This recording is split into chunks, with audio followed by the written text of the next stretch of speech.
យ៉ាងម៉េចមានការអីមិនមែនអត់មានអីទេណែដាក់បន្តិចហីល្ងាចមេឃតិចបែបនេះបើថាដាក់ចាំគ្នាទៅទិញកកហើតឯងកន្លែងហើទៅវាដល់ពេលខែល្ងាដល់ពេលខែល្ងាវាចូលសំបុកអោបងហើយបងទាំងព្រឹកត្មងដាក់ឡើងសន្លប់បាត់ហើយឥឡូវមេឃថ្ងៃបាត់ទៅហើយមិនទាន់បានបាយទឹកទៀតហើយហើយចុះអ្នកណាគេមកដាស់ហ្នឹងកំពុងតែដេកលក់ស្រួលផងអអូនទេអីគេមិនទៅដាច់អង្វាន់ឲ្យឯងត្រូវងាយទេទម្រាំទៅត្រូវមួយនោះមិនដឹងជាមនុស្សផឹកអស់ប្រមាណកេះទេក្នុងមួយថ្ងៃរឿងផឹកតាមរង្វាន់នៅក្នុងគ្រួសារមួយមានប្តីប្រពន្ធ2នាក់ដែលគ្រួសារមានជីវភាពមធ្យមដោយដេនជាប្តីខិតខំប្រឹងប្រែងធ្វើការណាស់អូនណាព្រឹកនេះបងចេញទៅរកអស់ហើយនឹងបោចវល្លិបោចផ្ដៅយកមកធ្វើជាលទុកប្រើប្រាស់ណាអូនចាស់បងទៅហើយឆាប់ត្រឡប់មកវិញផងព្រោះអីព្រៃនៅរៀងឆ្ងាយដែរណាបងកុំនៅដល់យប់ពេកបាទអូនបងមិននៅដល់យប់ទេតែល្ងាចបងមកដល់ផ្ទះវិញហើយបើអញ្ចឹងបងទៅសិនហើយណាអូនចាស់បងនិយាយចប់ហើយនាយដេនក៏បានដើរចេញទៅពេលនោះផងដែរនាងនេះក៏បានដើរចូលមកនោះអើយនោះហើយធ្វើអីហ្នឹងអត់តាណាទេហ៎អត់ទេនេះព្រោះអីអត់មានអ្នកនៅផ្ទះហើយចុះប្តីរបស់ឯងក៏ទៅណាហើយប្តីគ្នាក៏ទៅព្រៃរកបាច់វល្លិទៅគ្នានៅផ្ទះហើយម្ហូបក៏មានដែរត្រីដែលប្តីគ្នារកឲ្យថ្ងៃមុននៅមិនទាន់អស់ទេអូយឯងសំណាងណាស់ដែលបានប្តីចេះគិតគូរបើប្តីគ្នាវិញណាគិតតែពីផឹកតាមរង្វាន់នឹងឯងគ្មានគិតធ្វើការរកស៊ីស្អីទេហើយពិបាកណាស់ឥឡូវសម័យគេចេះតែទៅមុខមនុស្សគិតតែពីរឿងអ្វីងាយស្រួលគិតថាវានឹងបានមកស្រួលមែនហើយអូនណែយើងរកទៅផ្សារបន្តិចសិនហើយណាឯងមានត្រូវការទិញអីឬអត់ហ្នឹងផ្ញើគ្នាបានអត់ទេគ្នាអត់បានទិញអីទេអញទៅចុះនិយាយចប់ហើយនាងនេះក៏បានដើរចេញទៅក្រឡេកមកមើលពូឈឹមនិងនាយឡេវកំពុងតែអង្គុយដកមេនៅមុខផ្ទះហើយចុះប្រពន្ធឯងទៅណាហើយបានជាមិនឃើញអញ្ចឹងប្រពន្ធខ្ញុំទៅផ្សារបាត់ហើយពូកុំទៅភ័យពូផឹកទៅស្រាខ្ញុំជាអ្នកទិញខ្ញុំសុំតែកវលកំប៉ុងទេពូខែងត្រូវអា$30,000អីទៅខែងពូយកទុកបាត់ណាហើយយើងឯណាទៅគិតអញ្ចឹងនោះបើឯងបានក៏ឯងចោលយើងដែរមែនអត់មែនហើយអ្នកណាទៅចោលគ្នានោះពូគ្នាធ្វើមើលតែអាយុតណាល់គ្នាមិនហ៎អូ ច្រឡំហ្នឹងណាពូខ្ញុំឯណាទៅហ៊ានដល់ថ្នាក់ហ្នឹងពូតោះពូជុលមួយមកគិតតែពីនិយាយគ្នាគ្មានបានលើកទេនេះតោះដូចជាស្ងួតមាត់ដល់ហើយអ្នកទាំងពីរក៏លើកកំប៉ុងជុលតែម្ដងជាតិណាស់ពូអើយនេះពូសាច់ខ្លែមអត់មានអីខ្លែមទេពូអើយមានតែបកងអាំងទេពូទ្រាំខ្លែមទៅណាពូណាធ្វើម៉េចបើយើងមិនសូវមានលុយទិញដូចគេធ្វើម៉េចទេតាមស្រុកស្រែមិញដូចទីក្រុងបានបកងឲ្យជាខ្លែមលេងទៅហ្នឹងហើយពូប៉ុន្តែថ្ងៃក្រោយខ្ញុំគិតតែចង់ឆាក្តៅទាកប៉ាម្ដងចង់បដូររសជាតិណាពូយើងមិនរើសអីទេឯងធ្វើអីយើងនឹងខ្លែមនឹងនិយាយអញ្ចឹងយើងដូចជាល្មមសម្រាប់ឲ្យទីដឹងអីក្រែងលោកក្មួយនេះប្រពន្ធឯងមកដល់ភ័យអីពូតោះលើកមួយទៀតហ្មងទៅថាហើយពួកគេក៏លើកជល់មួយទៀតបានមួយសន្ទុះអ្នកទាំងពីរក៏រៀងស្រវឹងចាប់ផ្ដើមធ្លាក់ភ្នែកនិងនិយាយទន់មាន់ដោយខ្ញុំថាអញ្ចឹងពូយើងផឹកស្រវឹងយើងដេក យើងកុំដើរស្រែកច្រៀងអាឡេអាឡូរំខានអ្នកចិត្តខាងសកាកៅអើយស៊ីអីកងកងស៊ីផ្លែដំបងប្រជឹកគ្នាលេងអើយសកាកៅអើយអើនងអើយផឹកស្វឹងហើយត្រូវដេកហើយកុំប្រើអំពើហិង្សាដាក់ប្រពន្ធកូនហើយបើប្រពន្ធប្រើឲ្យធ្វើអីយើងកុំខ្ជិលប្រយ័ត្នប្រពន្ធលេងឲ្យផឹកណាភ្លាមនោះដែរអាតតកូនពូឈឹមក៏បានដើរមកហៅឪពងពុកពុកម៉ែហៅទៅផ្ទះពុកគោដាច់ស៊ីស្រូវគេហើយពុកស្អីគេគោអាណាគោអាណីដាច់ស៊ីស្រូវយើងនឹងកូនមិនគោស៊ីស្រូវយើងទេពុកគឺគោយើងដាច់ទៅស៊ីស្រូវគេអើឲ្យវាស៊ីខ្លះទៅបើវាឃ្លានហើយនោះតែគេចាប់យកប្រាក់ណាពុកម៉ែឲ្យពុកទៅសុំគេមកវិញហើយសុំចេញសំណងឲ្យគេផងពុកដឹងហើយឯងទៅមុនទៅចាំពុកទៅយកគោដឹកទៅផ្ទះតែម្ដងបាទពុកតែម៉ែថាឲ្យពុកឆាប់ត្រឡប់ទៅផ្ទះវិញឆាប់បានហូបបាយទៅចុះពុកដឹងហើយថាហើយអាតតក៏បានដើរចេញទៅមិនឆាប់ទៅពូតិចប្រពន្ធពូរករឿងពូឯងណាអេទៅភ័យអីណាប្រពន្ធហៅស៊ីបាយប្តីអាឡ័យស្ពាយស្រាជីវិតហឺហាគឺមានតែស្រានឹងទេដែលយុត្តិធម៌ដាក់តិចស្វឹងតិចដាក់ច្រើនស្វឹងច្រើនមែនហើយពូត្រូវហើយបើអញ្ចឹងយើងលាឯងទៅហើយណាកុំឲ្យយូរក្រែងលោកគេចាប់យកទៅកាប់សាច់បាត់និយាយចប់ហើយពូឈឹមក៏ដើរចេញទៅទាំងសភាពស្រវឹងដើរមិនត្រង់ផ្លូវ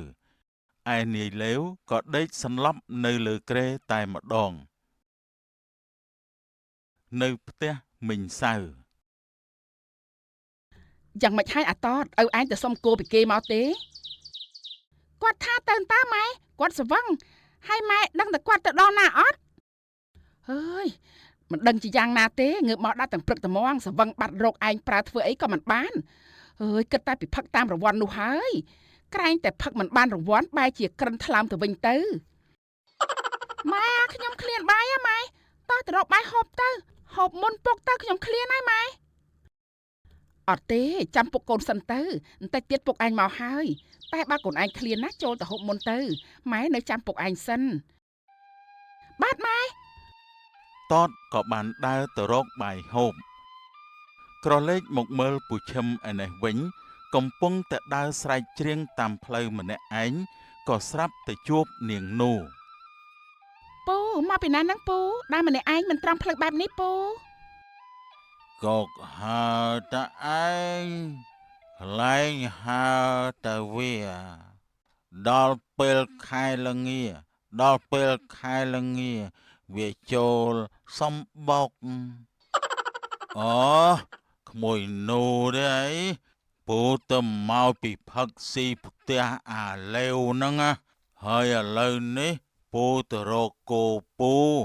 ព្រោះឮកូនវាប្រាប់ថាវាស៊ីស្រូវគេហើយពូគិតថាទៅសុំគោមកវិញតែមិនដឹងថាម្ចាស់ស្រូវនោះគេឲ្យមកវិញឬក៏អត់ទេចាស់ពូតែពូទៅទាំងស្វឹងបែបនេះគេមិនឲ្យពូទេពូទៅផ្ទះសម្រានឲ្យស្វាងស្វឹងសិនទៅចាំល្ងាចចាំពូទៅសុំគេក៏បានដែរណា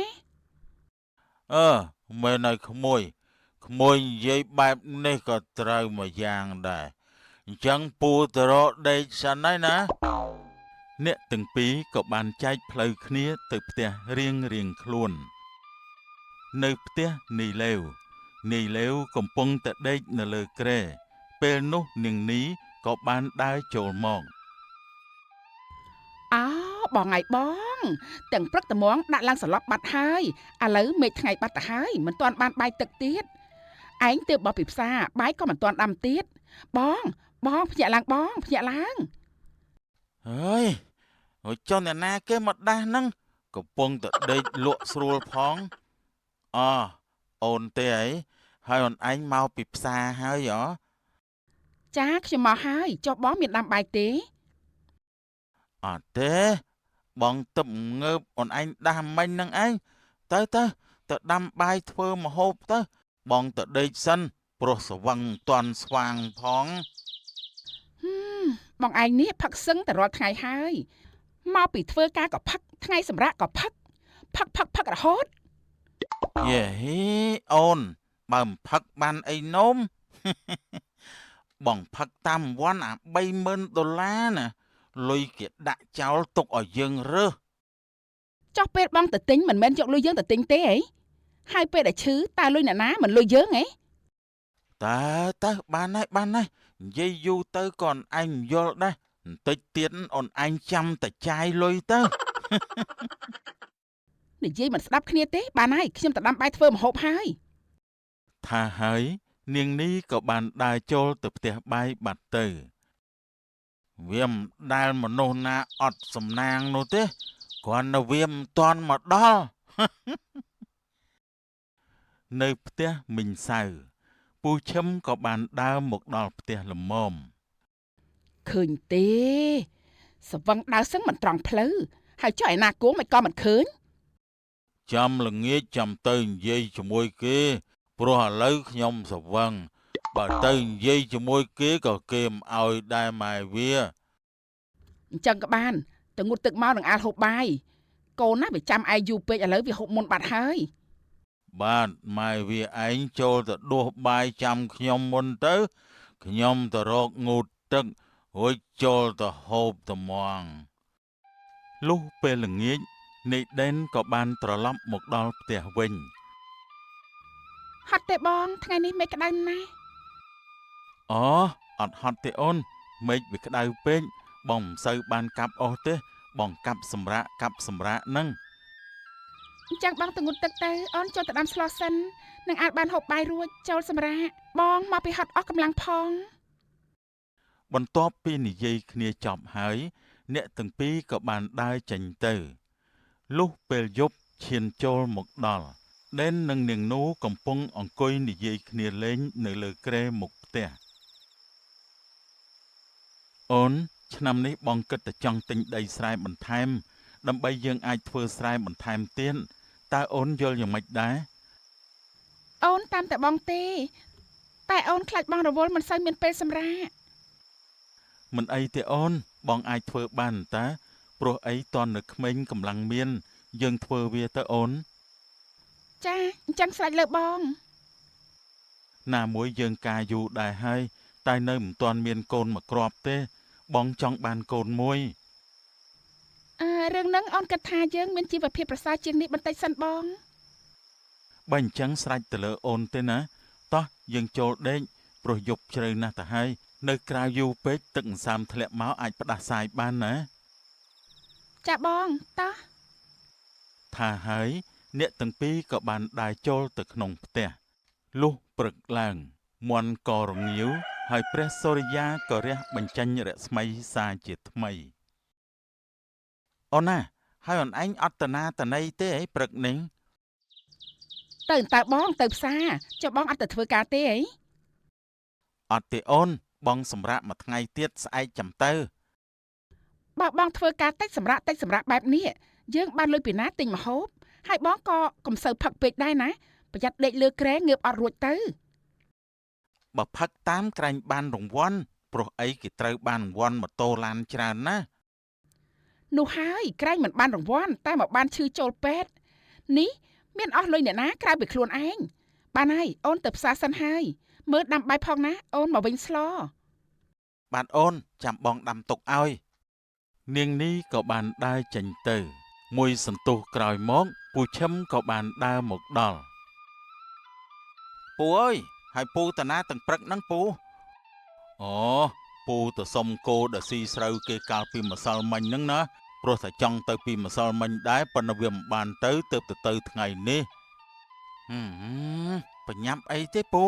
តោះដាក់បន្តិចសិនដឹងពូក្រែងសំណាងត្រូវរង្វាន់អីព្រោះឥឡូវនេះគេត្រូវរង្វាន់ច្រើនណាស់ណាពូអត់ទេវាព្រឹកពេកហើយក្រែងលោពូដាក់ជ្រុលទៅលេងបានទៅរកគោទៀតហើយបញ្ចឹងចាំល្ងាចក៏បានដែរពូព្រោះអីព្រឹកនេះប្រពន្ធខ្ញុំឲ្យខ្ញុំដាំបាយដែរហ្នឹងបើអញ្ចឹងពូទៅសិនហើយណាបញ្ញាប់ក្រែងលោកម្ចាស់ផ្ទះគេចេញតាណាបាត់ទៅថាហើយពូឈឹមក៏បានដើរចេញទៅនៅផ្ទះនៃដេនអូនណាព្រឹកនេះបងទៅរកលេងផ្ទះលេវបន្តិចណាអូនព្រោះខានទៅលេងគេយូរហើយចាបងតែអូនថារកទៅផ្សារបន្តិចចាំមកចាំបងមានពេលទៅល្ងាចទៅដឹងព្រោះអីអត់មានអ្នកណានៅចាំផ្ទះបាទអូនបើអញ្ចឹងអូនទៅចុះណាចាំបងនៅចាំផ្ទះឲ្យដាំបាយចាំអូនចាបងអូនទៅសិនហើយពេលនោះនាងនូក៏បានដើរចេញទៅហើយនាយដេនក៏បានដើរចេញទៅដាំបាយផងដែរម៉ែឲ្យពុកបាត់តាណាទាំងព្រឹកហ្នឹងម៉ែពុកឯងទៅសុំគោនៅផ្ទះគេតែមិនដឹងថាបានទៅដល់ផ្ទះគេឬអត់ទេព្រោះអីក្រែងស្វឹងទៀតទេណែឯងចាំតាមទៅពីក្រោយផងទៅណាបាទម៉ែខ្ញុំទៅហើយអាតតក៏ដើរទៅតាមឪពុកយ៉ាងលឿនអាតតហើយឯងដើរតាណាលឿនម្លេះបាទខ្ញុំទៅតាមរកពុកខ្ញុំបងមានឃើញគាត់ដើរកាត់មុខផ្ទះបងហ៎ពូឈឹមឃើញតាគាត់ដើរតាមនេះហើយគាត់ថាទៅយកគោបាទបងអរគុណណាបងអញចាំបាច់ទៅតាមគាត់នៅនងនាំទៅហត់ទេបន្តិចទៀតគាត់ត្រឡប់មកវិញហើយនៅពេលនោះពូឈឹមក៏បានដើរចូលមកអាតតហើយឯងមកនេះធ្វើអីអត់នៅផ្ទះជួយធ្វើការម៉ែឯងទេអីបាទពុកម៉ែឲ្យខ្ញុំមកតាមពុកហើយអញ្ចឹងឯណាគោទៅពុកគោពុកយកទៅចងបាត់ហើយចាំល្ងាចទៅដឹកតែម្ដងទៅណាក្មួយលេវមិនក៏អត់ឃើញប្រពន្ធឯងអញ្ចឹងប្រពន្ធខ្ញុំទៅផ្សារមិនទាន់មកវិញទេពូណែពូល្ងាចនេះកុំភ្លេចមកណាព្រោះអីខ្ញុំទិញខ្លះសេជាចាំហើយពូដឹងហើយបើអញ្ចឹងពូទៅសិនហើយណាមកអាតតទៅផ្ទះពូឈឹមនិងអាតតក៏បានដើរចេញទៅបានបន្តិចក៏បានមកដល់ផ្ទះមកហើយឲ្យពុកវីចុះឯណាគោមិនក៏មិនឃើញគោខ្ញុំមិនបានយកមកទេខ្ញុំយកទៅចងបាត់ហើយអញ្ចឹងទេអីបានហើយអញ្ចឹងឆាប់ទៅងូតទឹកសិនទៅនឹងអានមកហូបបាយលុះពេលល្ងាចនៅមុខផ្ទះនាយលេវក៏បានអង្គុយទល់មុខគ្នាពីអ្នកពូឈឹមមកទៀងពេលដល់ហើយពូអត់មានលើសនាទីទេមើលវានិយាយយើងខ្លាចឯងអន់ចិត្តនឹងណាមកពូអញ្ចឹងកោះមួយទៅពូក្រែងបានរង្វាន់ឲ្យខ្ញុំព្រោះខ្ញុំផឹកនេះគឺតាមរករង្វាន់ធំហ្នឹងណាពូកុំបារម្ភអីយើងមិនយកទេតែបើត្រូវកុំភ្លេចចែកយើងផងណាកុំឲ្យប្រពន្ធយើងចោទថាយើងផឹកអត់ប្រយោជន៍អើយពូមិនបាច់ភ័យទេចាំខ្ញុំចែកឲ្យហើយនាំពូផឹកក្នុងហាងក្លែមព្រុយត្រីឆ្លាមម្ដងតែឥឡូវនេះយើងផឹកមុខផ្ទះក្លែមឆាទាកប៉ាសិនទៅណូពូនៅផ្ទះនៃដេនកំពុងនិយាយគ្នានៅមុខផ្ទះមីងសៅក៏បានដើរចូលមកក្មួយកំពុងតែធ្វើស្អីហ្នឹងចាមីងហើយចុះមីងជិះតាណាដែរមកចូលលេងផ្ទះខ្ញុំសិនមកមីងថារៀបទៅដឹកគោព្រោះបាត់ពុកអាតតមិនឃើញក៏ទៅដឹកខ្លួនឯងហើយចុះក្មួយដែនរៀបចំតាណាដែរបាទមីងនេះខ្ញុំថាទៅលេងផ្ទះឥឡូវបន្តិចបើអញ្ចឹងមីងនិយាយគ្នាជាមួយប្រពន្ធខ្ញុំចុះខ្ញុំរកទៅបន្តិចសិនណាមីងអូចាក្មួយថាហើយនាយដេនក៏បានដើរចេញទៅចុះគោគេយកសំណងអីប្រមាណដែរមីងឃើញពូទៅយកម្សិលមិញតែគាត់ស្វឹងខ្ញុំក៏ប្រាប់គាត់ថាស្វាងសិនទៅពូចាំទៅយក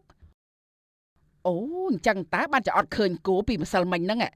មីងថារាល់តែថ្ងៃហ្នឹងណាក្មួយអើយក្មួយហើយស៊ីផឹកសឹងតែរាល់ថ្ងៃហើយការងារក៏មិនសូវទៅធ្វើដែរគិតតែពីខំផឹកតាមរង្វាន់នោះឯងរឿងនេះក៏ពិបាកដែរមីងគេធ្វើនេះចង់ឲ្យមនុស្សវក់លែងចង់ធ្វើការងារតែគិតតែពីរឿងងាយចាំពឹងលើសំណាងហើយផឹកយូរទៅមិនបានរង្វាន់ប្រាក់ឬក៏ឡានម៉ូតូតែបែរជាបានជំងឺវិញហើយត្រូវចំណាយថវិកាខ្លួនឯងទៀតអើយរឿងនេះពិតហើយក្មួយមីងស្ដីថារាល់តែថ្ងៃហ្នឹងតែប្តីមីងមិនស្ដាប់ទេឯងសំណាងហើយដែលប្តីឯងមិនចេះផឹកចាមីងមិនមែនគាត់មិនចេះផឹកទេមីងគាត់ចេះតែញ៉ាំម្ដងម្កាលអើយបានបែបនេះល្អហើយគេចេះគិតថាស្រាមិនល្អប៉ះពាល់ដល់សុខភាពអញ្ចឹងមីងទៅដឹកគោសិនហើយណាក្មួយចាស់មីងនិយាយចប់ហើយមីងសៅក៏បានដើរចេញទៅនៅផ្ទះនាយលេវនាយដេនក៏បានមកដល់អាដេនទៅណាទៅណីវ៉ៃមកចូលមកដាក់មួយសិនមកមានទៅណាគឺមកលេងឯងនឹងហើយយើងគិតថាបបួលឯងនឹងពូចូលព្រៃរកឃ្មុំហើយនឹងរកត្រីស្អែកព្រោះអីនៅតាមមាត់ព្រែកទឹករីងត្រីសម្បូរណាយើងដឹងហើយមកដាក់មួយសិនទៅកោះទៅក្រែងលោបាន$30,000ណាកុំខំពេកអីគេមិនទៅដាក់អង្វាន់ឲ្យឯងត្រូវងាយទេទម្រាំទៅត្រូវមួយនោះមិនដឹងជាមនុស្សផឹកអស់ប្រមាណកេះទេក្នុងមួយថ្ងៃវាមិនដែលយូរទេបន្តិចទៀតដល់យើងហើយខំតាមប៉ុណ្ណឹងដែរហ៎ណាខ្លែមទៅមានតែប៉ុណ្ណឹងទេឆាក្តៅទាកប៉ាយើងដឹងហើយចុះប្រពន្ធឯងតាណាបាត់ហើយមិនក៏មិនឃើញប្រពន្ធគ្នាទៅលេងផ្ទះម៉ែល្ងាចបន្តិចបានត្រឡប់មកវិញតែកុំសូវដាក់ច្រើនពេកណាប្រយ័ត្នស្អែកងើបមិនរួចវើយតែយើងដឹងហើយមិនអីទេពួកគេទាំង3នាក់ក៏បានបន្តនិយាយគ្នាដល់យប់បានបំបែកគ្នាទៅផ្ទះរៀងខ្លួននៅផ្ទះនាយដេនក្នុងផ្ទះក្បែរគ្រែដេងអូនណាព្រឹកស្អែកបងទៅព្រៃរកឃ្មុំនិងរកត្រីហើយចុះបងតែម្នាក់ឯងឬក៏នៅជុំគ្នានឹងគឺបងទៅជុំអាឡេវនឹងពូឈឹមបងទៅជួបគាត់នៅផ្ទះអាឡេវមែនទេបានជាយូរក្រោយមកផ្ទះហ្នឹងហើយបងជួបគាត់នៅផ្ទះអាឡេវអញ្ចឹងតើបានជាប្រពន្ធគាត់ទៅដឹកគោព្រោះអីគាត់ទៅដកមេនៅផ្ទះអាឡេវហ្នឹងណាហើយចុះបងឯងទៅមានបានផឹកអីនឹងគេឬអត់ផឹកតាអូនបន្តិចបន្តួចណែអូនណាស្អែកបងចេញទៅពីព្រលឹមល្ងិតព្រោះទៅឲ្យឆាប់ដល់អ្នកទាំងពីរក៏បានឡើងទៅលើគ្រែហើយក៏ដេកលង់លក់បាត់ទៅលុះពេលព្រឹកនាងនោះក៏បានដើរមកលេងផ្ទះនាងនេះហើយនេះអើយនៅផ្ទះទេយើងមកលេងអូនោះទេអីគ្នាទៅហើយចាំបន្តិចគ្នាជាប់លាងចានហ្នឹងណាហើយអត់តាណាទេអីអត់ទេណែឯងចាំជួយប្រាប់ប្តីឯងផងណាបើទៅណាឬក៏ទៅធ្វើការអីចាំឲ្យបបួលប្តីគ្នាទៅផងព្រោះអីគាត់នៅផ្ទះគាត់ផឹកតែរហូតតាមរង្វាន់តែរហូតហ្នឹងចាំគ្នាប្រាប់ឲ្យឯងក៏ជួយហាមគ្នាទៅកុំសូវឲ្យគាត់ផឹកញឹកញាប់ពេករឿងហាមយើងហាមមិនដាច់ពីមាត់ទេតែគ្មានស្ដាប់ទេអារម្មណ៍គាត់នៅតែផឹកតាមរង្វាន់នឹងឯងអើយគ្នាពិបាកនិយាយណាពិបាកដែរបើគាត់មិនចេះគិតអញ្ចឹងនោះអត់គិតថាខូចសុខភាពណាមួយប្រព័ន្ធផ្សព្វផ្សាយពីសេរានឹងវាក៏ទលំទលាយទៀតទើបធ្វើឲ្យមនុស្សគិតថាវាជារឿងធម្មតាមែនហើយឥឡូវផ្ទះគ្នាដូចជាកន្លែងទិញអេតចាយហើយសម្បកកំប៉ុងឡើងកោហើយនិយាយអញ្ចឹងគ្នាទៅសិនហើយណាហ្នឹងហើយទៅចុះនិយាយចប់ហើយនាងនោះក៏បានឈានជើងដើរចេញពីផ្ទះនាងនេះនៅផ្ទះមិញសៅម៉ាខ្ញុំសុំប្រាក់5,000ហើយឯងយកធ្វើអីនឹងអាតតខ្ញុំយកទៅទិញភេសជ្ជៈណាម៉ែព្រោះអីរង្វាន់គេដាក់ច្រើនណារង្វាន់ស្អីឯងនៅក្មេងកុំផឹករបស់ផ្អែមមានជាតិស្ករច្រើនពេកប្រយ័ត្នតែទឹកនោមផ្អែមទៅ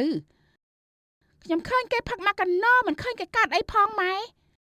យើងមិនអោយឯងទេទៅងូតទឹកឲ្យមកហូបបាយទៅចាប់មែនម៉ែសុំតែ5,000សោះអត់អោយដែរ ពេលថ្ងៃបន្តិចនាយដេនក៏បានមកដល់ផ្ទះ បងមកដល់ផ្ទះហើយបានត្រីច្រើនទេបងអូនក្រែងតែបងមកល្ងាច អត់ទេអូនព្រោះអីអស់កន្លែងរកហើយក៏នាំគ្នាមកវិញទាំងថ្ងៃតែម្ដងទៅអូនណែបងទៅងូតទឹកបន្តិចសិនណាអូន ចាបង នាយលេវក៏បានមកផ្ទះពូឈឹមហើយឯងទៅណាដែរបានជាមកដល់នេះមានទៅណាពូគឺមកលេងពូនឹងហើយហេពូតោះដាក់បន្តិចអីខ្ញុំដូចជាសាបមាត់ដល់ហើយពូអត់ទេផ្អាកខ្លះទៅប្រពន្ធយើងហាមហើយឥឡូវយូរម្ដងទៅកុំញឹកញាប់ពេកអីណែកន្លែងក្មួយដេននាំយើងទៅសបោត្រីមែនតើយើងឲ្យប្រពន្ធយកទៅប្រោះទុកឡើងចង់ពេញពីងទៅហើយអញ្ចឹងហើយបានជាខ្ញុំចង់បបួលពូដាក់នឹងណាហើយដុតត្រីលេងម្ដងព្រោះយើងលេងតែសាច់រាល់ថ្ងៃទើបចង់បដូររសជាតិម្ដងណាពូ ណោះហើយចាំស្អែកចាំអីទៅអញ្ចឹងថ្ងៃនេះយើងសុំសម្រាកហើយព្រោះអីរៀងអស់កម្លាំងដែរហ្នឹងណាបាទពូខ្ញុំបបួលពូលេងតែបើពូដាក់ខ្ញុំអាចកំដរពូបាន អត់ទេទៅសម្រាកមួយថ្ងៃទៅបានហើយទៅផ្ទះទៅកុំឲ្យមីងឯងចេញមកឃើញហើយគេគិតថាឯងមកបបួលយើងផឹកណាចុកមកខ្ញុំបបួលពូផឹកមែនហ្នឹង អញ្ចឹងខ្ញុំទៅសិនឯពូកុំឲ្យពូដេញខ្ញុំច្រើនពេកលាហើយណាពូនីលេវក៏បានដើរចេញទៅហើយពូឈឹមក៏បានដើរចូលផ្ទះ អាតដាទៅទិញស្ករឲ្យម៉ែបន្តិចម៉ែធ្វើទឹកត្រីផ្អែមអស់ស្ករបាទម៉ែខ្ញុំទៅហើយពុកវានៅណានឹងចេញមកណែបន្តិចខ្ញុំមានរឿងចង់និយាយជាមួយបន្តិច ទៅហើយហើយមានការអីដែរម៉ែវាបានជាហៅខ្ញុំបញ្ញាប់យ៉ាងនេះនោះខ្ញុំប្រុងថាទៅរកងូតទឹកតើមិញ អូខ្ញុំនិយាយជាមួយឯងថាល្មមឈប់ផឹកខ្លះទៅព្រោះអីយើងមានកូនធំល្មមបើគេឃើញឯងដើរផឹកតែបែបនេះណាអើយពេលគេធំឡើងរឿងអីគេមិនយកគំរូតាមឯងនោះ គ្មានទៅស្អីទេម៉ែវាណាមួយខ្ញុំផឹកមិនដាល់ឲ្យវាឃើញផងហ្នឹង ឯងមិនបានឲ្យគេឃើញមែនតែពេលគេទៅតាមឯងម្ដងឬពេលឯងត្រឡប់មកផ្ទះវិញគេឃើញឯងស្វឹងរហូតរឿងអីគេមិនដឹង ទៅខ្ញុំដឹងហើយខ្ញុំផឹកមិនឲ្យស្វឹងទេ បានហើយកុំមកកុហកខ្ញុំគិតតែពីស្វឹងនឹងហើយ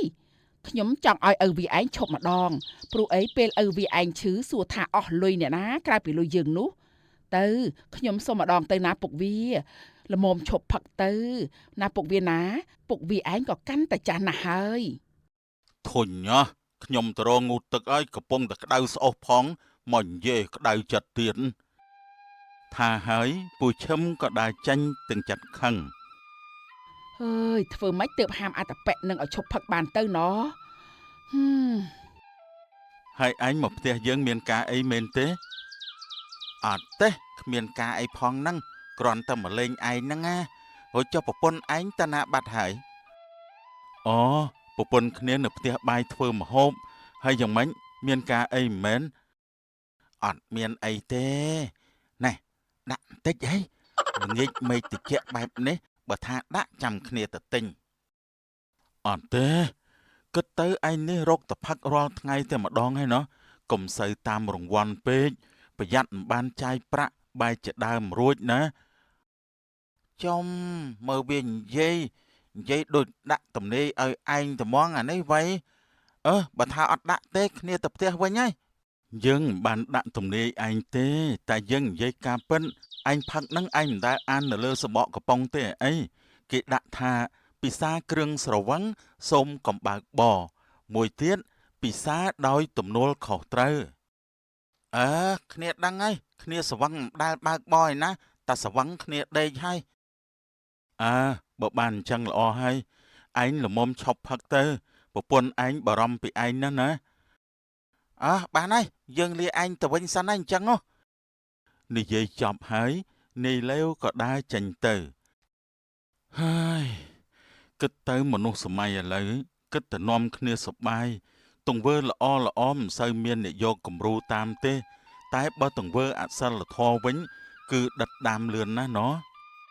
មានអីហ៎បងបានជាឈរនិយាយដូចជាអស់សង្ឃឹមណាស់អញ្ចឹងអត់មានអីទេអូនបងកំពុងតែគិតពីបញ្ហាសពថ្ងៃហ្នឹងណា អំបាញ់មិញដូចជាលឺមាត់បងលែវ៉ែបង អូមិញគេមកអន្តាតែទៅផ្ទះវិញបាត់ហើយរួចចុះល្ងាចនេះបានអីហូបបាយអូនធ្វើម្ហូបអី ចាបងល្ងាចនេះអូនធ្វើសម្លម្ជូរគ្រឿង តោះអូនទៅរកហូបបាយបងហេវហើយ ចាបងដើរទៅមុនអូនសិនទៅអូនទៅយកថ្មមកដាក់ពីលើឆ្នាំងសិនក្រែងលោត្រីវាបំរាំងវារួចអស់ទៅ ហ្នឹងហើយអូនឆាប់លាងដៃលាងអីទៅណាចាំបងដួសបាយចាំថាហើយពួកគេក៏បានដើរចេញរៀងខ្លួនលុះពេលព្រឹកស្អែកឡើងនាយលេវនិងពូឈឹមកំពុងតែអង្គុយផឹកស្រាស្រាប់តែនាងនេះបានមកនិយាយឲ្យនាយលេវទៅបេះក្រសាំងយកមកស្លបន្តិច បងបងទៅបេះម្ជូរកសាំងឲ្យខ្ញុំបន្តិចមកបងព្រោះខ្ញុំទិញនៅតូបអត់មាន អូនឯងមិនឃើញបងកំពុងអាផឹកទេអីបានជាមកប្រើនេះប្រើនោះអញ្ចឹងនោះមានអីស្លហ្នឹងទៅ ហើយចុះវាមានអីស្លបើអត់មានម្ជូរហ្នឹងមានតែក្រូចឆ្មាឲ្យដាក់អញ្ចឹងហ៎ ដាក់ទៅក្រូចឆ្មាហ្នឹងក៏វាជូរដែរតែសំខាន់ឥឡូវបងវាចត់មាត់ហើយ ទៅបានហើយទៅស្លទៅស្លុកអីទៅនាងនេះក៏ដើរចេញទៅយ៉ាងម៉េចទៅហើយពូជ្រាបហើយនៅខ្ញុំឥឡូវជ្រាបតិចហើយពូ ណែយើងមិនអាចផឹកច្រើនបានទេណាព្រោះអីប្រពន្ធហាមឥឡូវនេះហាមឲ្យផឹកព្រោះខ្លាចកូនយកគំរូតាមដឹងជាយកគំរូតាមស្អីគេទេពូតើវាធំទៅវាចេះផឹកដដែលហ្នឹងពូតែខ្ញុំឆ្ងល់អញ្ចេះពូយើងផឹកយូរហើយតែដូចជាអត់មានត្រូវរង្វាន់សោះតែខ្ញុំនេះផឹកឡើងចង់ឈឺកាពះអស់ទៅហើយមែនតើផឹកយូរទៅដូចត្រូវតែជំងឺអាម៉េចទេហើយប្រាំងក៏អស់ទៅទៀតយើងគួរតែផ្អាកហើយរកការងារធ្វើវិញទៅអីព្រោះខានទៅយូរហើយខ្លាចតែគេដកឈប់ឲ្យធ្វើទេគេមិនទៅដកធ្វើស្អីទេពូបើដកមានអ្នកណាទៅធ្វើឲ្យគេទៅបើមនុស្សមានតែប្រមាណអ្នកហ្នឹងពេលនោះស្រាប់តែមីងសៅក៏បានដើរមកដល់ ពុកវាឯងចេញពីនេះទៅឯងចាំតែដឹកគោដាក់មកលុបផងណាព្រោះខ្ញុំរវល់ទៅផ្សារបន្តិចហើយប្រញាប់បន្តិចផងកូនវានៅផ្ទះម្នាក់ឯង បាទម៉ែវាខ្ញុំដឹងហើយចាំខ្ញុំទៅ អញ្ចឹងខ្ញុំទៅហើយក្មួយលេវមីងទៅសិនហើយណា ថាហើយមីងសៅក៏បានដើរចេញទៅណាបន្តិចទៀតយើងទៅហើយណាឯងនៅលេងម្នាក់ឯងទៅលឺមើលពូនិយាយពូទៅផ្ទះហើយឲ្យខ្ញុំនៅម្នាក់ឯងមិនកើតពូឈប់ខ្ញុំក៏ឈប់ដែរនៅសល់ទុកដាក់ថ្ងៃក្រោយទៀត មកចូលមួយមុនទៅចុះមានតែឆ្អីពូ មកពូលើកដាច់ណាប៉ុណ្ណឹងសិនហើយយើងទៅសិនហើយណាបាទពូចាំល្ងាចមកទៀតណាពូ ថាហើយពូឈឹមក៏បានងើបដើរចេញពីផ្ទះនាយលេវបាត់ទៅលុះបានមួយរយៈពេលកន្លងផុតមកជាយូរខែមកហើយគ្រួសារនាយដេននិងនាងនូក៏មានជីវិតធូរធារហើយគេក៏ទិញបានឡានមួយសម្រាប់ជិះធ្វើដំណើរទៅទីជិតទីឆ្ងាយអូនឥឡូវនេះយើងមានជីវភាពគ្រាន់បើជាងមុនហើយ មែនហើយបងនេះមកពីការខិតខំប្រឹងប្រែងរបស់បង ពេលនេះក៏អាចមានពេលដើរលេងនិងមានពេលសម្រាកខ្លះដែរហើយអូនចង់ទៅណាប្រាប់បងមកចាំបងជូនទៅ អត់ទេបងតែមួយរយៈនេះដូចជាបាត់មិនសូវឃើញនេះនឹងបងលេវចេញក្រៅផ្ទះសោះអញ្ចឹងខ្ញុំកំពុងជាប់រវល់ទើបមិនសូវបានទៅលេងគេ អញ្ចឹងឡើងឡានមកបងជូនទៅ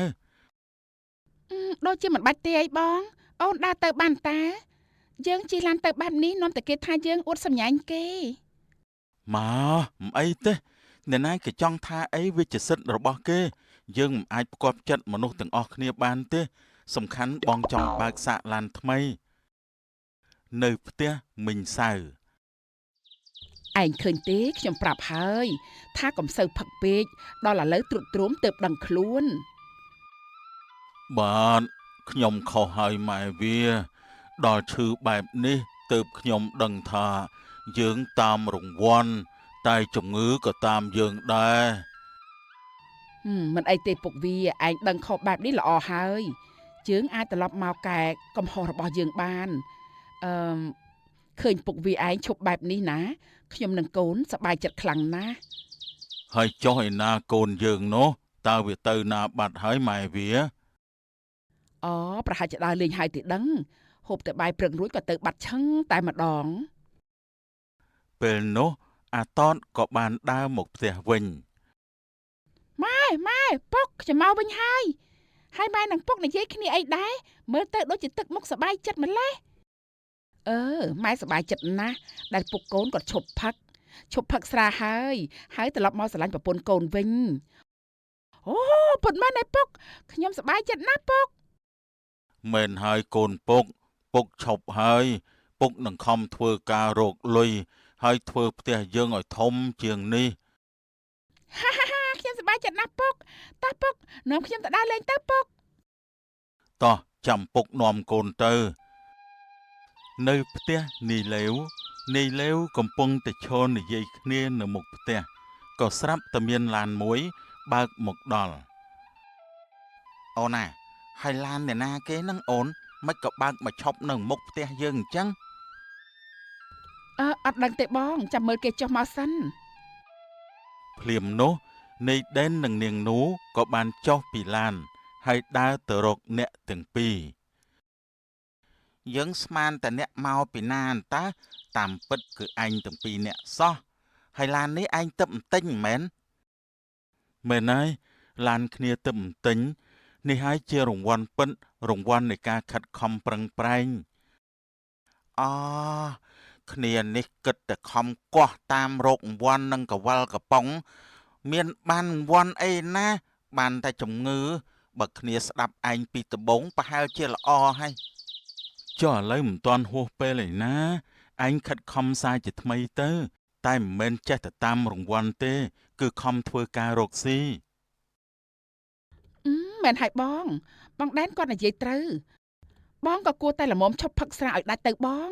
អូនមិនហាមទេពេលជួបជុំគ្នាតាមកម្មវិធីផឹកតិចតួចនោះបានអូនបងដឹងហើយមែនហើយបង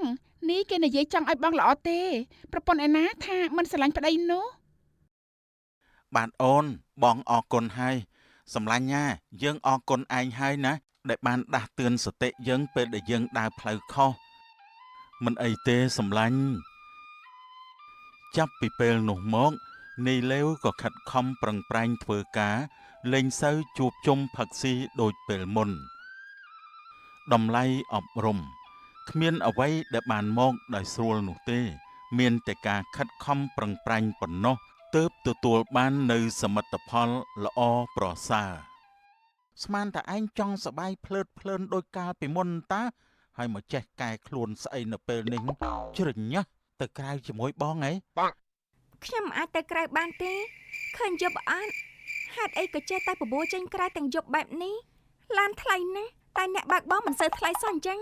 ចុះបើខ្ញុំជិះលឿនបណ្ដាលឲ្យគ្រោះថ្នាក់តាគិតយ៉ាងម៉េចទៅ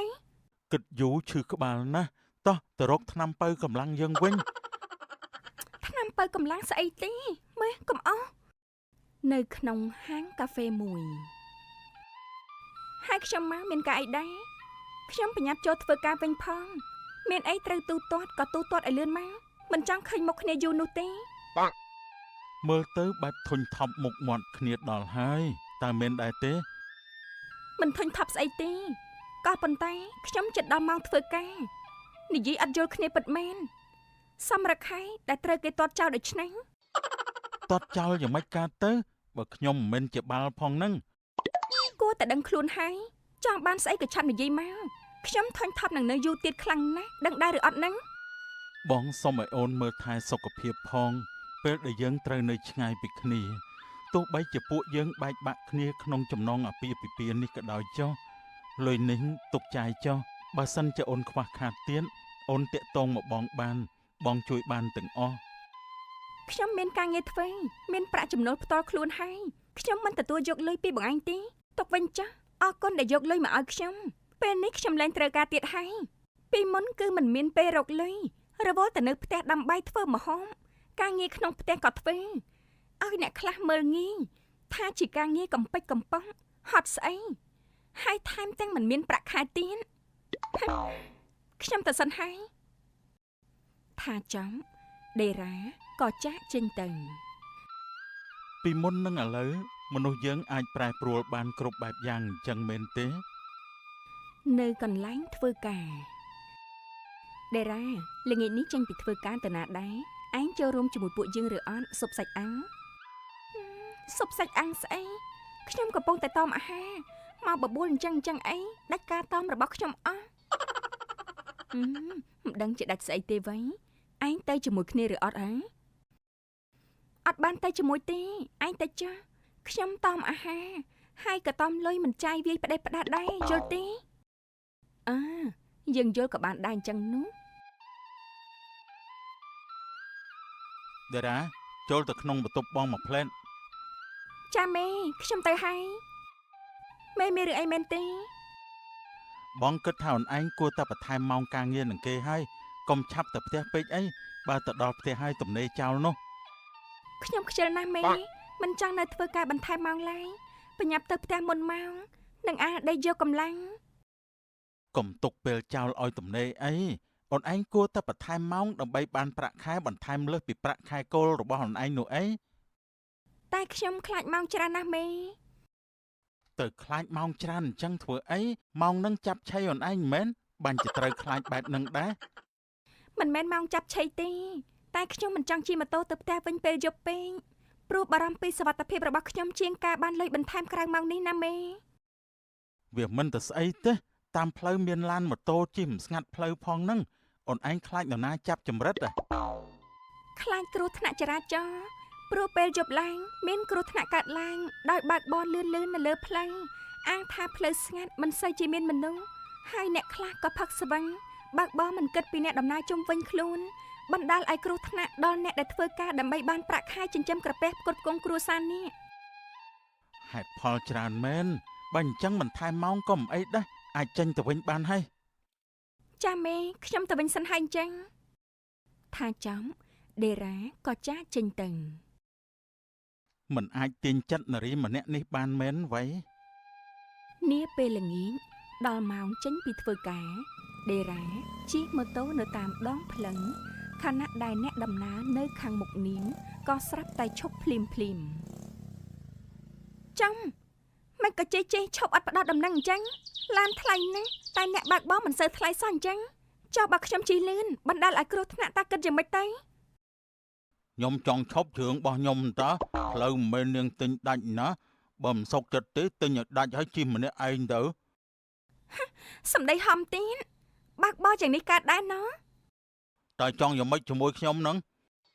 អត់បានចង់យ៉ាងម៉េចទេតែមេតាបើកបរដោយមានសុជីវធម៌មិនមែនចង់ឈប់ក៏ត្រូវឈប់ងក់អត់ផ្ដល់សញ្ញាអីបែបនេះទេ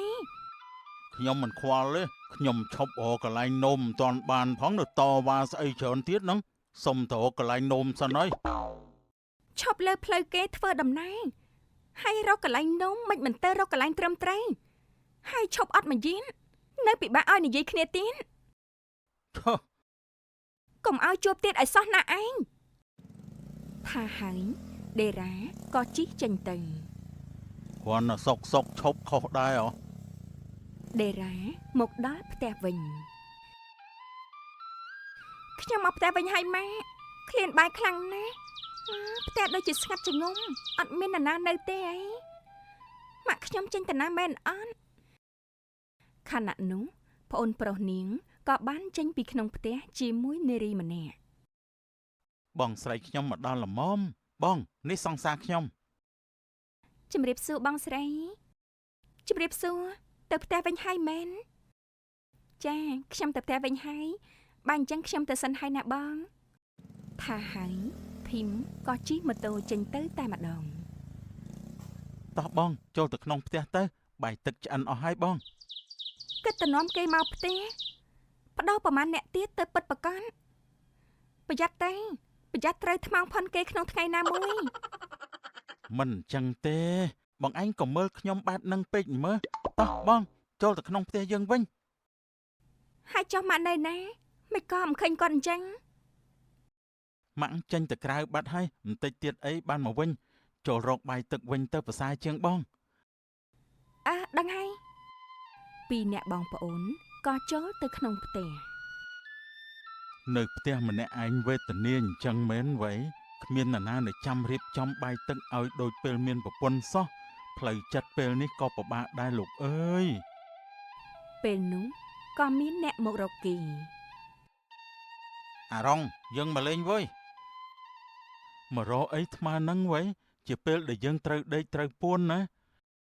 យើងចង់មកបបួលអញទៅរកអីហូបនៅក្រៅទៅជាមួយគ្នាដែរអត់ទៅទេខ្ជិលណាស់វ៉ៃឯងទៅចុះគ្នាចង់ងូតទឹកឲ្យដេកចង់ចេញទៅណាផ្ដេសផ្ដាស់ទេខូចចិត្តរឿងអីសម្បើមម៉េះបានជាមិនចង់ចេញទៅណាហ្នឹងមនុស្សមានបញ្ហាផ្លូវចិត្តនឹងហើយចេះសួរដូចឆោតទៅកើតដែរវ៉ៃកាត់ថៃហ៎បានជាទៅមានបញ្ហាផ្លូវចិត្តបែបនេះដែរឯងទៅឈូសផ្លូវចិត្តហ្នឹងមិនមែនទើបវាមានបញ្ហាបែបហ្នឹង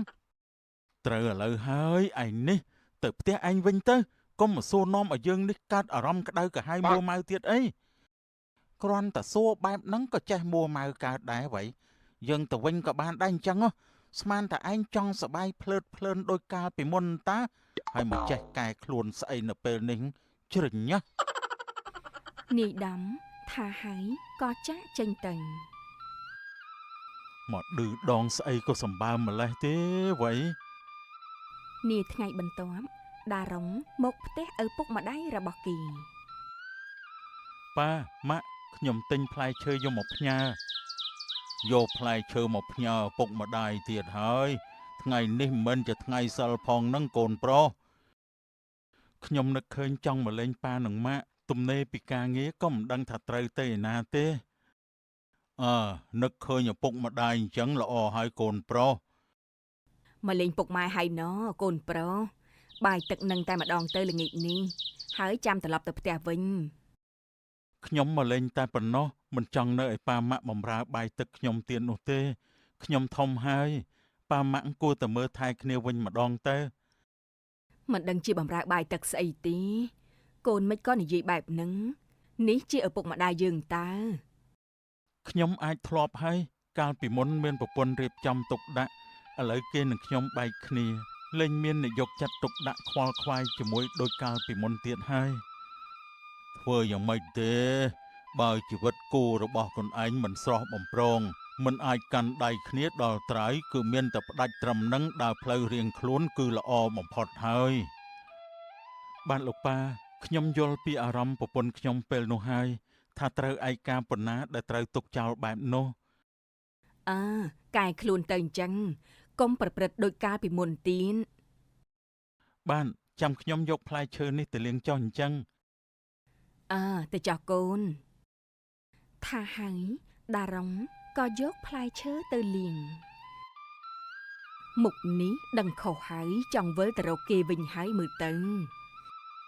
រកម្មរកោសហើយចិត្តក្តៅទៅមិនអាចសម្រួលគ្នាបានគឺមានតែចែកផ្លូវគ្នាដើរមិនអាចដើរលើផ្លូវតែមួយទៀតនោះទេ នេះបានថាបើចិត្តតិច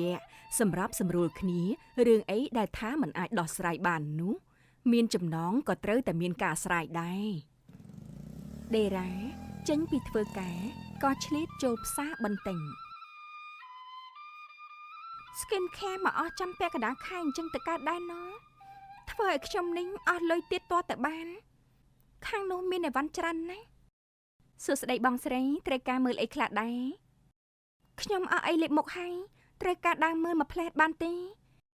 បងអាចដើរមើលបានតាមចិនស្រឡាញ់មួយណារើសយកមួយនឹងចោះបងចាថាហើយដេរ៉ាក៏រើសយករបស់ដែលខ្លួនត្រូវការរួចរាល់ហើយក៏គិតលុយចេញទៅវិញខណៈដែលកំពុងជិះម៉ូតូនៅតាមផ្លូវមេឃក៏ស្រាប់តែធ្លាក់ភ្លៀងភ្លៀងហើយលោកអើយខ្ញុំអត់ទាន់ដល់ផ្ទះផងពេលនោះផងដែរក៏មានតែភ្លៀងហើយណែអាវភ្លៀង អរគុណ តែខ្ញុំអត់ទទួលនោះទេមិនបាច់ឲ្យឡើយ លេងចរិតរកស្អីគេឲ្យហើយនៅមិនខ្ចីទទួលទៀត ក៏ព្រោះតែមិនចង់បាននឹងហើយទៅមិនយ៉ាង ចេះធ្វើអញ្ចឹងទៅកើតដែរខ្ញុំទៅវិញហើយអញ្ចឹងមានចិត្តមកជួយប៉ុន្តែមើលម្លងខ្លាំងពេកហើយ ថាហើយ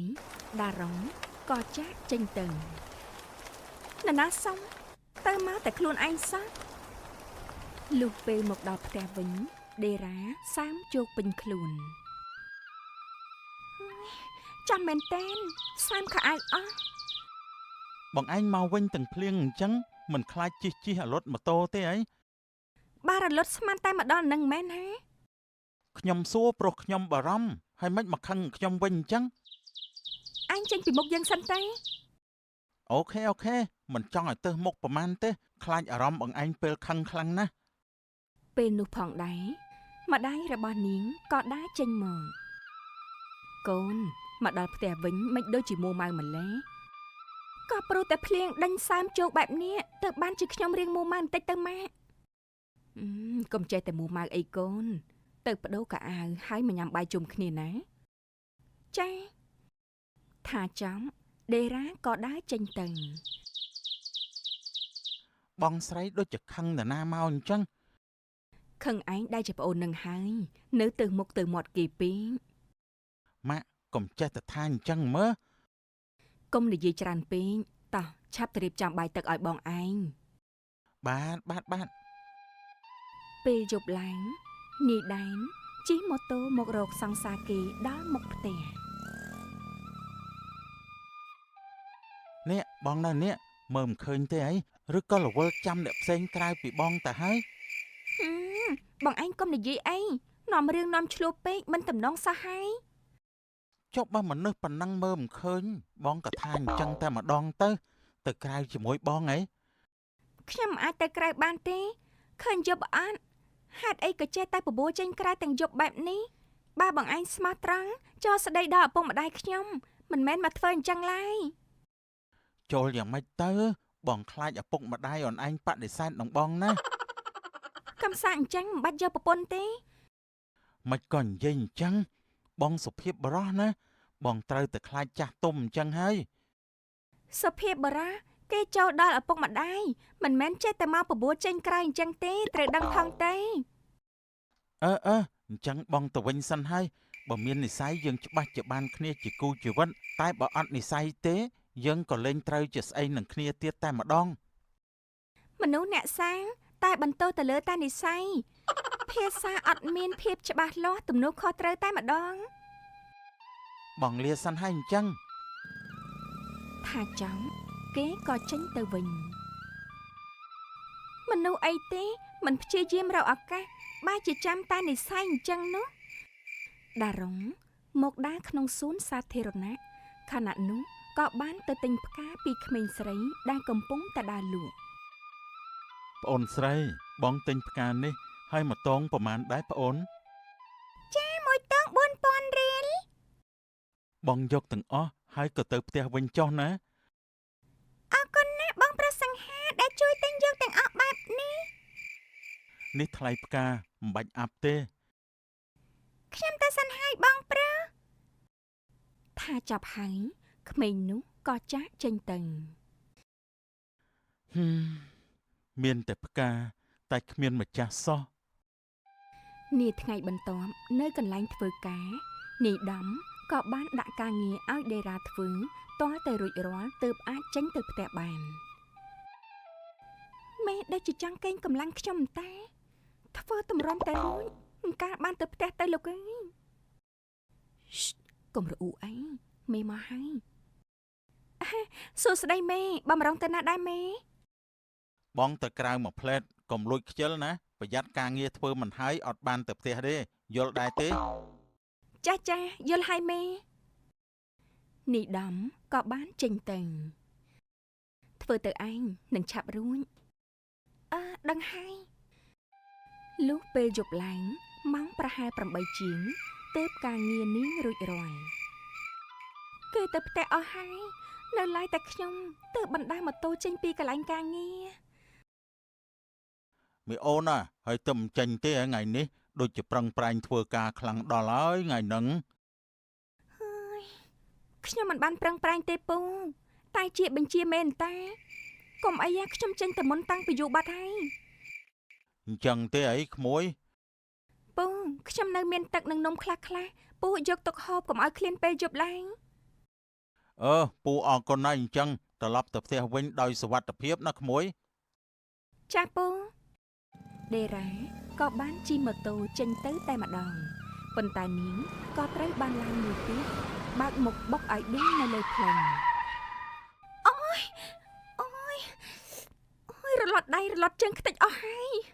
ខ្ញុំថាហើយគឺអញ្ចឹងមែន បុកគេដួលមួយបាត់មិនអីអូន ធំស្រាអីហួងនៅបើកបោអញ្ចឹងកើតទៀតមិនក៏ចេះតែផឹកស្វឹងហើយបើកបោគិតថាល្អណាស់មែនទេ ចាំខ្ញុំជូនទៅពេទ្យកុំភ័យអីមិនទាន់ស្លាប់នោះទេ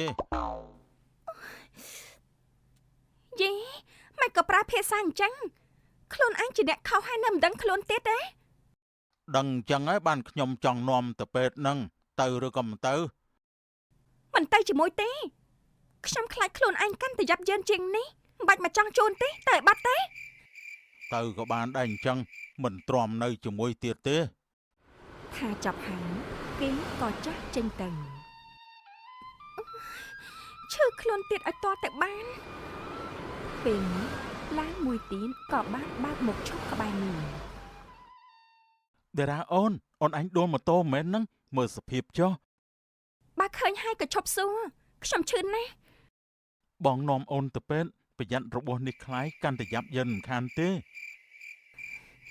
ក៏បានដែរថាហើយពួកគេក៏បានចេញពីផ្លូវនេះទៅកាន់មន្ទីរពេទ្យរបួសលាងរួចហើយនេះជាថ្នាំប្អូនយកទៅលាបចុះណាបើមានបញ្ហាអីត្រូវមកពេទ្យជាបន្ទាន់ចាអ្នកគ្រូពេទ្យចាអ្នកគ្រូទៅធ្វើការបន្តហើយណា ចាំបងជូនអូនទៅផ្ទះវិញចុះធ្វើការចេញពេលយប់អញ្ចឹងត្រូវតែប្រុងប្រយ័ត្នឲ្យបានខ្ពស់ទើបមិនសូវជួបហេតុការណ៍បែបហ្នឹង ខ្ញុំប្រយ័ត្នហើយតែគេអត់ប្រយ័ត្នទេផឹកស្រាស្វាំងបើកបោកិច្ចអីតន់បើមកបុកពីក្រោយ ដាក់ពាក្យប្តឹងទៅអញ្ចឹងកុំឲ្យទុកនាំទៅធ្លាប់អី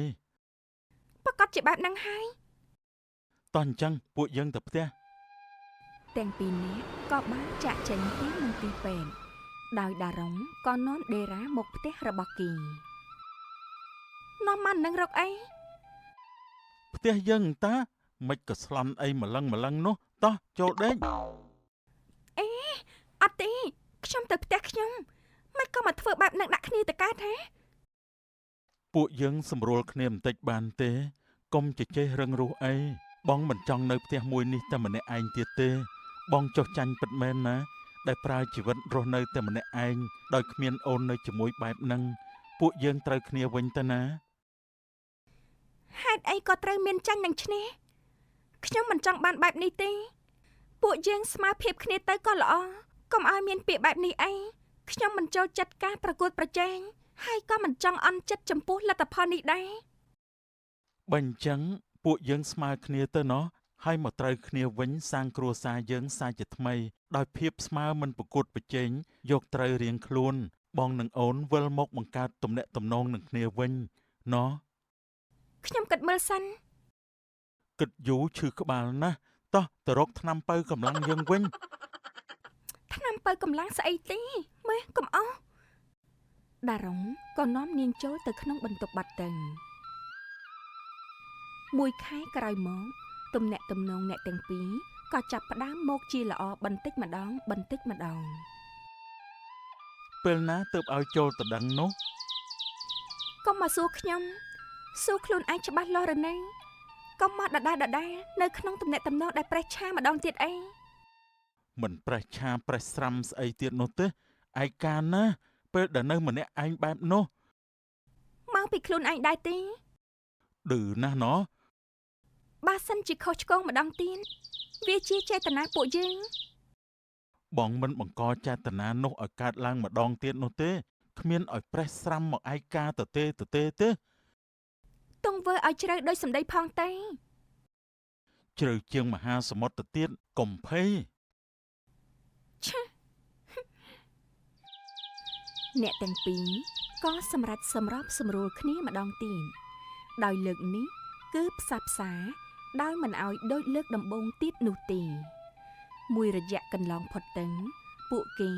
ក៏ចាប់ដៃគ្នាចូលរោងការម្ដងទៀតទាល់តែបានព្រមទាំងរស់នៅក្នុងគូជីវិតថ្មីនេះដោយការអធ្យាស្រ័យ